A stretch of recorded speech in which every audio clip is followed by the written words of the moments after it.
Hi friends, welcome to red X media.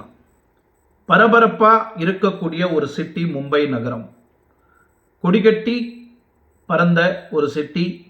பெரிய விஐபிங்களாம் வசிக்கக்கூடிய அந்த பாந்திராவில் நடிகர் கரீனா கபூரோட ஹஸ்பண்ட் சைஃப் அலி கான் மர்மமான முறையில் ஒரு நபரால் தாக்கப்படுறார்.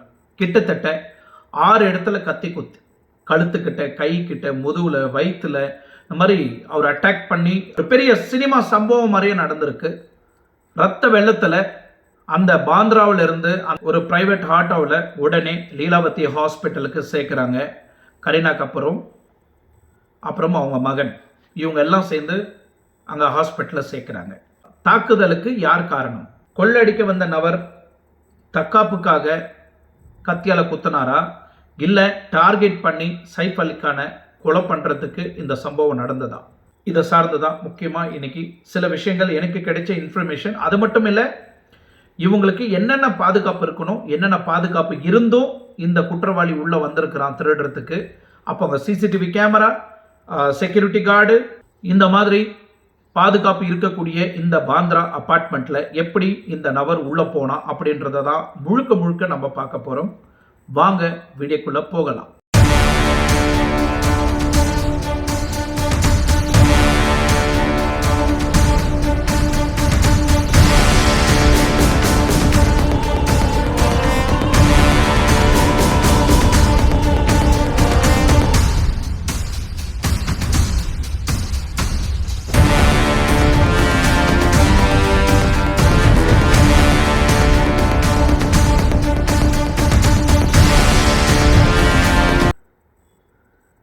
தேர்ஸ்டே நைட் கிட்டத்தட்ட ஒரு 1:30 மணி இருக்கலாம். பிட்வீன் இந்த 1:30 மணி டைமில் சைஃப் அலி கான் வீட்டில் வேலை செய்யக்கூடிய ஒரு லேடி, 2 குழந்தைங்க கூட அவங்க தனியாக ஒரு ரூமில் படுத்துட்டு இருக்கிறாங்க. ஸோ கரீனா கபூர் அவங்க 2 பேரும் தனி ரூமில் இருந்திருக்கிறாங்க. இந்த தருணத்தில் உள்ள மறைஞ்சிருந்த இந்த கொள்ளடிக்க போன ஒரு அன்ஐடென்டிஃபை பர்சன் உள்ள இருந்திருக்கிறான். இவன் எப்படி உள்ள வந்தான்? 1. 2வது, அந்த இடத்துல அந்த குழந்தைங்க தூங்கிட்டு இருக்கிற அந்த ரூமுக்குள்ள போகும்போது சைஃப் அலி கான் பார்த்துருக்கிறாரு. உடனே கூச்சல் போட்டு யார் இவன், எப்படி உள்ள வந்தான் அப்படின்னு அவனை போய் பிடிக்கிறதுக்கு பார்த்துருக்கிறாங்க. உடனே கையில் கத்தி இருந்திருக்குது இல்லையா, இந்த ஃபைட்டிங் எல்லாம் எப்படி பண்ணுறதுன்னு தெரியும். கொஞ்சம் அட்டாக் பண்ண பார்த்துருக்கிறாரு. பட் முடிஞ்ச வரைக்கும் அவன் கையில் இருந்த கத்தியால் கிட்டத்தட்ட 6 இடத்துல தன்னோட கத்தியால் குத்தி இருக்கிறான். அந்த அன்ஐடென்டிஃபை பர்சன் கழுத்துக்கிட்ட குத்தி இருக்கிறான். மெயினாக கழுத்துக்கிட்ட தான் மெயின் இன்ஜுரி ஆயிருக்கு. ஸோ வயிற்றுக்கிட்ட குத்தி இருக்கிறான், முதுகில் குத்தி இருக்கிறான், கையில் கிழிச்சிருக்கிறான். 2வது ஹிப்பு கிட்ட குத்தி இருக்கிறான். கிட்டத்தட்ட இந்த மாதிரி ஒரு 6 இடத்துல குத்தின உடனே மயக்கம் போட்டு கீழே விழுந்த சைஃப் அலி கான் உடனே அங்கே இருக்கக்கூடிய அதர் ஒர்க்கர்ஸ் 2-3 பேர் உள்ளே போய் அவனை தடுக்கிறதுக்கு பார்த்துக்கிறாங்க. ஒர்க்கர் அங்கே வேலை செய்யக்கூடிய அந்த லேடி கையில் அறுத்திருக்கிறான். ஸோ உடனே பயந்து போன கரீனா கபூர் இவங்க பசங்கள்லாம் பயந்து போய் கத்தி கூச்சல் போட்டவுடனே அக்கம் பக்கத்தில் இருக்கிறவங்களாம் வர ஆரம்பிச்சிட்டாங்க. உடனே இவன் அங்கேருந்து தப்பிச்சு ஓடுறதுக்கு ஆரம்பிச்சிருக்கிறான். இந்த சம்பவம் நடந்தது ஒரு 1:30 மணிலிருந்து 2 மணிக்குள்ள நடந்திருக்குது. ஆனால் இவன் அந்த ஸ்டேர் கேஸ்ல இருந்து இறங்கி போன அந்த வீடியோ வைரல் ஆயிருக்கு. அது டிசிபி ரிலீஸ் பண்ணியிருக்கிறாரு. ஸோ அந்த குற்றவாளி யார் அப்படின்னு சொல்லிட்டு 1.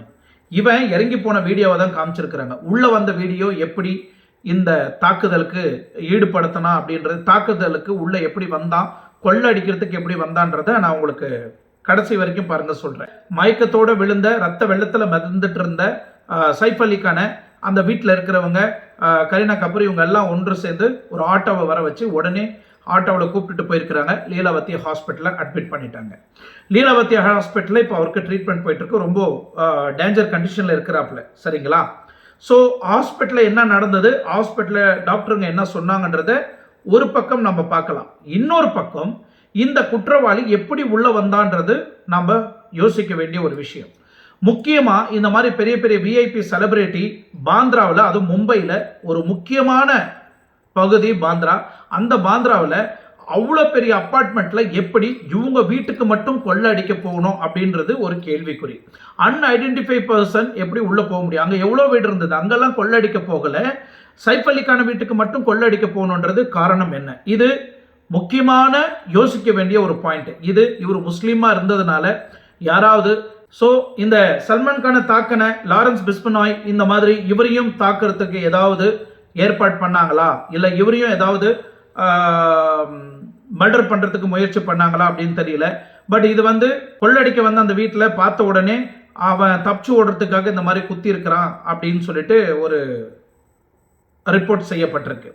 பட் என்னோட கேள்வி என்னன்னா, இந்த மாதிரி விஐபிங்க முக்கியமாக வெளியே போறதுல இருந்து வர்றதுல இருந்து, சாப்பாட்டுக்கு போறதுல இருந்து, ஷூட்டிங் போறதுல இருந்து, வெளிநாட்டுக்கு போறதுல இருந்து, குழந்தைங்க கூட ஷாப்பிங் போறதுல இருந்து, வாக்கிங் போற வரைக்கும், டாகை கூப்பிட்டுட்டு ஸ்ட்ரீட்டுக்கு போற வரைக்கும் அவங்களோட பிரைவேட் சோஷியல் மீடியாவில் அப்டேட் ஆயிருக்கும். ஸோ இந்த தருணத்தை பயன்படுத்திக்கிட்டு தான் இந்த மாதிரி கொள்ளடிக்கக்கூடிய நபர்கள் இந்த நேரத்தை கரெக்டாக பயன்படுத்திக்கிறாங்க. ஒன்று, இது ஒரு ஆங்கிள் பார்க்கலாம். இன்னொரு ஆங்கிள், அந்த வீட்டில் ஆல்ரெடி வேலை செய்த நபர் யாராவது பழைய ஆள் யாராவது வேலையை விட்டு தூக்கி இருந்தாக்கா அவங்க கூட இவன் ஃப்ரெண்டாக இருந்திருந்தானா இந்த வீட்டில் எந்தெந்த டைமுக்கு என்னென்ன நடக்கும் அப்படின்றத பேஸ் பண்ணி இதை மைண்டில் வச்சுக்கிட்டு கரெக்டாக அந்த வீட்டுக்குள்ளே போகிறதுக்கு ஒரு வாய்ப்பு இருக்கு. ஓகே, இது எல்லாம் சார்ந்து வீட்டு மெயின் டோர் கிட்ட வந்துட்டேன். ஆனா அந்த அபார்ட்மெண்ட்டுக்கு எப்படி வந்த அப்படின்னு நீங்க பாத்தீங்கன்னா, ஃபயர் எக்ஸிட் ஸ்டேர்கேஸ் இருக்கு இல்லையா, அது மூலியமா தான் இதுக்குள்ள வந்திருக்கிறான். ஸோ கிட்டத்தட்ட ஒரு 3ல இருந்து 3:30 மணிக்கு நம்ம சைஃப் அலிகானை லீலாவதி ஹாஸ்பிட்டல் அட்மிட் பண்றாங்க.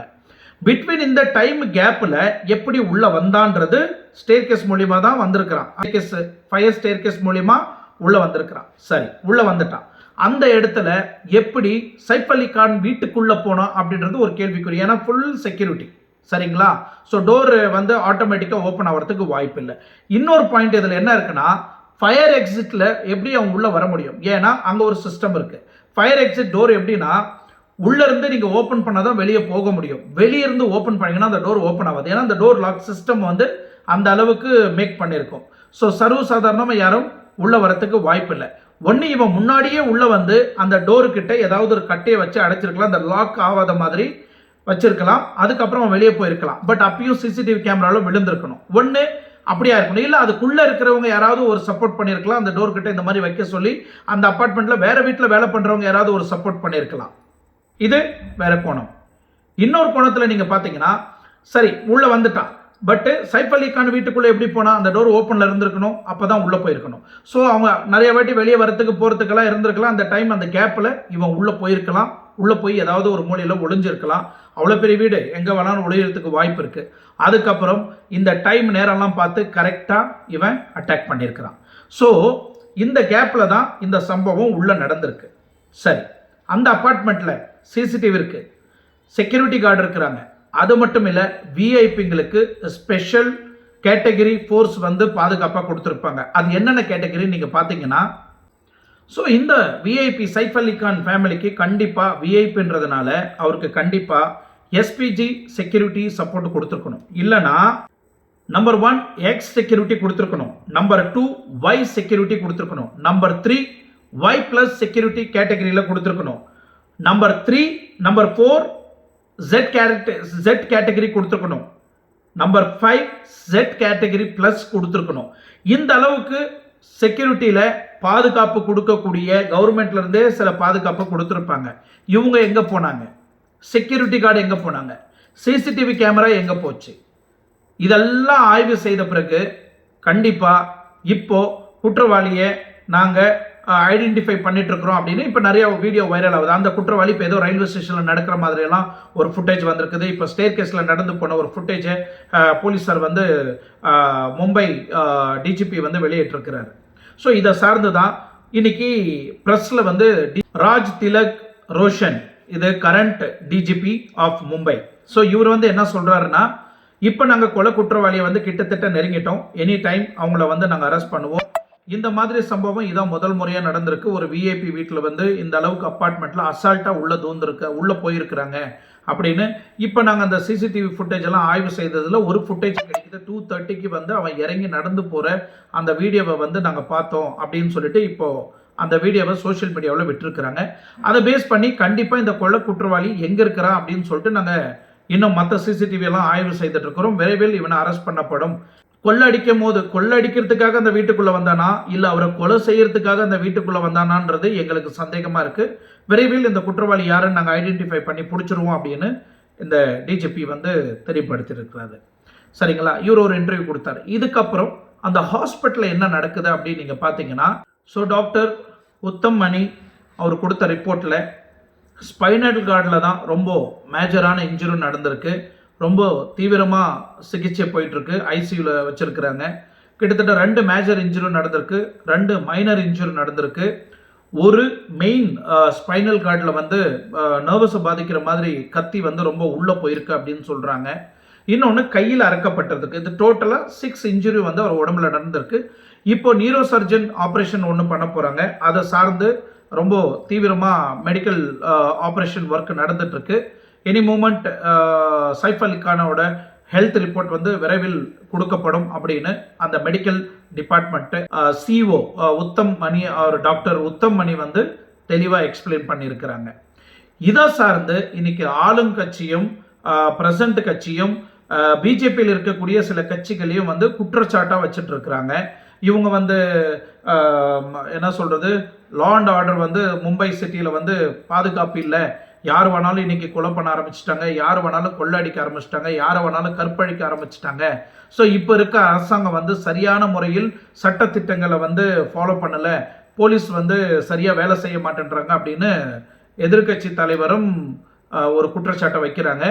ஆளுங்கட்சியில் இருக்கக்கூடிய இப்போ பிரசன்ட்ல இருக்கக்கூடிய பிஜேபி லீடர் ஸோ ஒரு தரப்புல ஒரு டிபார்ட்மெண்ட் ஒரு அரசாங்கத்திலிருந்தும் சொல்லப்படுது. இது ஏன் நம்ம சல்மான் கானை கொலை பண்றதுக்கு முயற்சி பண்ண இந்த லாரன்ஸ் பிஸ்பனாய் வந்து ஏன் இது பண்ணியிருக்க கூடாது அப்படின்னு பர்டிகுலரா ஒரு வீடியோவில் சொல்லப்படுது. ஸோ முக்கியமாக பிரியங்கா சதுர்வேதி அவங்க இன்ஃபார்ம் என்ன கொடுத்தாங்க. அதுக்கப்புறம் பிரியங்கா சதுர்வேதி, ஆனந்த் சவந்த் இவங்க 2 பேருமே என்ன சொல்றாங்கன்னா, இவங்க 2 பேருமே பிரசன்ட் எம்பி தான். இப்போ இருக்கக்கூடிய முஸ்லீம்களுக்கு வந்து பாதுகாப்பு இல்லை, இங்கே லா அண்ட் ஆர்டர் வந்து மதிக்கப்படலை அப்படின்னு வந்து தெளிவாக எக்ஸ்பிளைன் பண்ணுறாங்க. ஒரு கட்டத்தில் நம்ம பாபா சித்திக்கு நடந்த உண்மை சம்பவமோ, சல்மானுக்கு நடந்த உண்மை சம்பவமோ, இப்போ சைஃப் அலி கானுக்கு நடந்த உண்மை சம்பவமோ, மகாராஷ்டிராவில் ஒரு பெரிய யுத்தம் ஆரம்பிச்சிருக்கு, முஸ்லீமுக்கு வந்து மீண்டும் பாதுகாப்பு இல்லை. இது ஒரு கட்டத்தில் முஸ்லிமுக்கும் இந்துக்கும் ஒரு பெரிய பிரச்சனையை உருவாக்கக்கூடிய வகையில் இந்த சம்பவம் நடக்கப்பட்டது. தேடி தேடி வெறும் முஸ்லிம்களை மட்டும் ஏன் தாக்கணும் அப்படின்னு ஒரு கேள்வி முன்ன வைக்கிறாங்க இந்த 2 எம்பியும். ஸோ இன்னொரு கோணத்தில் நம்ம பார்த்தா, அந்த குழந்தைங்க இருக்கிற ரூமுக்கு தான் போகணும் அப்படின்றது என்ன காரணம்? ஒரு வகையில் அந்த குழந்தைங்களை கிட்னாப் பண்ணுறதுக்கு ஏதாவது வாய்ப்பு இருக்கா? அந்த குழந்தைங்களை கிட்னாப் பண்ணி அவங்கள பிளாக்மெயில் பண்ணி பணத்தை பறிக்கிறதுக்கு ஏதாவது ஒரு ஸ்கேம் வச்சிருந்தாங்களா அப்படின்றதும் ஒரு கோணத்தில் பார்க்க வேண்டியதான். சைஃப் அலி கானை வந்து பிடிச்சிருக்கிறாரு. ஸோ போலீஸ் ஒரு கோணத்தில் என்ன சொல்றாங்கன்னா, இவன் வந்து கொள்ளடிக்கிறதுக்கு மட்டும்தான் வந்தா, இவனுக்கும் பொலிட்டிக்ஸுக்கும் எந்த ஒரு சம்பந்தமும் இல்லை அப்படின்னு ஒரு கோணத்தில் வைக்கிறாங்க. பட் இன்னொரு, இப்போ குழந்தையே கிட்னாப் பண்றதுக்கு வந்தானா, இல்ல அந்த வீட்டுக்குள்ள கொள்ளடிக்கிறதுக்கு வந்தானா, இல்ல சைஃப் அலி கானை கொலை பண்றதுக்கு வந்தானா அப்படின்றது தான் முக்கியமான பாயிண்டா இங்க பார்க்கப்படுது. அது மட்டும் இல்லை, கொள்ள அடிக்க வந்தவன் இந்த வீட்டுக்கு தான் வந்து கொள்ள அடிக்கணுன்றது அவசியம் இல்லை. அதே பிளாட்ல எத்தனையோ வீடுகள் இருக்கு, அந்த வீட்டுக்கெல்லாம் போகாத இந்த திருட ஏன் சைஃப் அலி கான் வீட்டுக்கு மட்டும் உள்ள போகணும் அப்படின்றது வந்து மில்லியன்ஸ் ஆஃப் கொஸ்டின்ஸ். இப்போ இதை சார்ந்து தான் போலீசார் வந்து ஆய்வு செய்துட்டு இருக்கிறாங்க. நம்ம இத்தனை கோணத்தில் நடிகர் சைஃப் அலி கான் வீட்டில் நடந்த சம்பவத்தை நம்ம பார்க்க வேண்டிய ஒரு சூழ்நிலை. மும்பை நகரமே இன்னைக்கு அதிர்ச்சியில் இருக்கிறாங்க. இந்த மாதிரி ஒரு விஐபி சிட்டிக்குள்ள, அதுவும் பாந்திராவில் அவ்வளோ பெரிய அப்பார்ட்மெண்ட்ல புகுந்து ஒருத்தரை தாக்குற அளவுக்கு மும்பை சிட்டியோட லா அண்ட் ஆர்டர் இவ்வளோதானா, இவ்வளோதான் போலீஸ் பாதுகாப்பா அப்படின்னு இன்னைக்கு பொதுமக்கள் எல்லாருமே நிறைய பேர் கேள்வி வச்சுட்டு வராங்க. இதுதான் உண்மை சம்பவம். ஸோ இப்போ சைஃப் அலி கான் எப்போ அவர் மீண்டும் ஐசியூலேருந்து வெளியே வருவாங்க அப்படின்னு நிறைய பொதுமக்கள், நிறைய ஃபேன்ஸுங்க வந்து காத்துட்டு இருக்கிறாங்க. விரைவில் அவர் குணமாயிட்டு சீக்கிரம் வெளியே வரணும்னு என்னோட ப்ரேயர் நானும் வச்சுக்கிறேன். உண்மையிலே இதில் இன்னும் யாரெல்லாம் இன்வால்மெண்ட் ஆயிருக்கிறாங்க அப்படின்னு டிஜிபி வந்து ஆய்வு செய்துட்டு இருக்கிறாங்க. ஸோ மருத்துவ முறையில் ஒரு பக்கத்தில் அவரை எப்படியாவது வெளியே கொண்டுட்டு வரணும்னு ஒரு பக்கம், இன்னொரு பக்கம் கரீனா கபூர் வந்து அந்த அளவுக்கு அழுதுட்டு இருக்கிற வீடியோலாம் நீங்கள் பார்த்துருக்கலாம். அவ்வளோ வேதனையில் ஒரு விஐபி அந்த வீட்டில் கார், அவ்வளோ பெரிய கார் இருந்தோ அவங்க ஆட்டோவில் தூக்கிட்டு வந்திருக்கிறாங்கன்னா, ஏன்னா அந்த காரை ரிவர்ஸில் எடுத்து முன்ன எடுத்து அவங்கள வெளியே எடுத்துட்டு வரதுக்குள்ள ரொம்ப டைம் வேஸ்ட் ஆகும். ஏன்னா ஒரு உயிரை எப்படியாவது காப்பாற்றணும். உடனே தூக்கிட்டு வெளியே வந்து ரோட் சைடில் இருந்த பிரைவேட் ஆட்டோவில் ஏற்றிட்டு வந்து உடனே லீலாவதி ஹாஸ்பிட்டலில் சேர்த்துருக்குறாங்கன்னா, அப்போ எந்த அளவுக்கு அவங்க சைஃப் அலிக்கான உயிரை காப்பாற்றணும்னு துடிச்சிருப்பாங்க அந்த மூமெண்ட்டில், நீங்கள் நினச்சி பாருங்கள். ஸோ இதை பேஸ் பண்ணி நிறைய சம்பவம் போயிட்டுருக்கு. செக்யூரிட்டியை கேட்டாக்க எனக்கு எதுவுமே தெரியல அப்படின்னு சொல்கிறான். ஸோ இந்த மாதிரி சம்பவம்லாம் நிறையா இன்வெஸ்டிகேஷன் போயிட்டுருக்கு. இப்போது அந்த பாந்திராவில் இருக்கக்கூடிய அந்த அப்பார்ட்மெண்ட்டை சுற்றி இன்னைக்கு பாதுகாப்பு வளையத்தில் எடுத்திருக்கிறாங்க. ஸோ முக்கியமான செக்யூரிட்டி பாதுகாப்போட இன்வெஸ்டிகேஷன் போயிட்டுருக்கு. ஸோ இந்த குற்றவாளியே விரைவில் பிடிக்கப்படும். ஏன்னா இப்போ அதே சிசிடிவி ஃபுட்டேஜை வந்து இன்னொரு ஏதோ ரயில்வே ஸ்டேஷனில் இறங்கி நடந்து போகிற சிசிடிவி ஃபுட்டேஜ்லேயும் அவங்க ஐடென்டிஃபை பண்ணியிருக்கிறாங்க. ஸோ விரைவில் இந்த குற்றவாளி யாருன்னு கண்டுபிடிப்பாங்கன்றது நம்பிக்கை இருக்குது. அடுத்த வீடியோவில் சந்திக்கும் வரை உங்களிடம் இந்த விடைபெறுவது உங்கள் ஆர்கே. நன்றி, வணக்கம்.